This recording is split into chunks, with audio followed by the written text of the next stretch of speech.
Viral video yang memperlihatkan aksi pencurian motor. Aksi pencurian tersebut terlihat dilakukan oleh beberapa pelaku.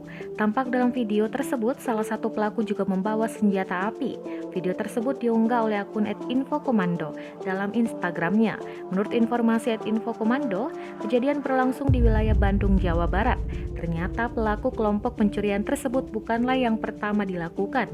Sebelumnya, kelompok pelaku sudah melakukan aksinya dahulu di salah satu kos. Dan aksi tersebut sama-sama dilakukan di wilayah Bandung, yang tepatnya di Kelurahan Sukajati, Kecamatan Buah Batu, Kota Bandung pada Selasa, 10 Agustus 2021 pukul 3:05 waktu Indonesia Barat. Dalam video tersebut terlihat pelaku pencurian terdiri dari 4 orang.